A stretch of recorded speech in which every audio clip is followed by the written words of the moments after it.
శాంతి భద్రతలు ఘోరంగా విఫలమయ్యాయని deputy CM Pawan Kalyan చెప్పిన వ్యాఖ్యలను మండలి ప్రతిపక్ష నేత బొత్స సత్యనారాయణ గుర్తు చేశారు. శాంతి భద్రతలు లేవన్న బొత్స వ్యాఖ్యలు అవాస్తవమని టీడీపీ ఎమ్మెల్సీ యనమల కౌంటర్ ఇచ్చారు. సోషల్ మీడియాలో పోస్టింగ్లపై కంట్రోల్ చేయలేకపోతే అరాచకంగా తయారవుతుందని చెప్పినని బొత్స వక్రీకరించారు. అవసరం ఉన్న 50 మంది గురించే కాదు, ఈ రాష్ట్రంలో ఉన్న 5 లక్షల మంది ప్రజలు కూడా దీని గురించి చూస్తున్నారు.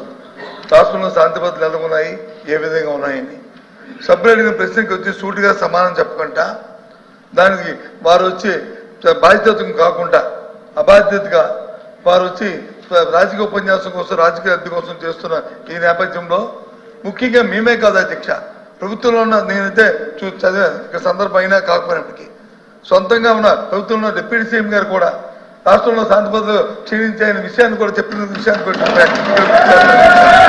పవన్ కళ్యాణ్ గారు ఈ రాష్ట్రంలో లా అండ్ ఆర్డర్ ఫెయిల్ అయిందని చెప్పారు. ఇది వాస్తవం కాదు అధ్యక్ష. ఆయన చెప్పింది ఏంటంటే సోషల్ మీడియాలో ఎవరిష్టం వచ్చినట్టు వాళ్ళు పెడుతున్నారు, దీన్ని కంట్రోల్ చేయకపోతే అవసరమైతే స్పెషల్ యాక్ట్ అన్నా తీసుకురండి, కంట్రోల్ చేయలేకపోతే ఇది అరాచకం కింద తయారవుతుంది అనేటువంటి చెప్పిన దాన్ని ఎల్ఓపి గారు వక్రీకరించి ఆయన ఏదో లా అండ్ ఆర్డర్ ఫెయిల్ అయిందని. అసలు లా అండ్ ఆర్డర్ అంటే వేరు అధ్యక్ష, క్రైమ్ రేట్ వేరు. ఈ రెండింటికి డిఫరెన్స్ ఎల్ఓపి గారు తెలుసుకోవాలి.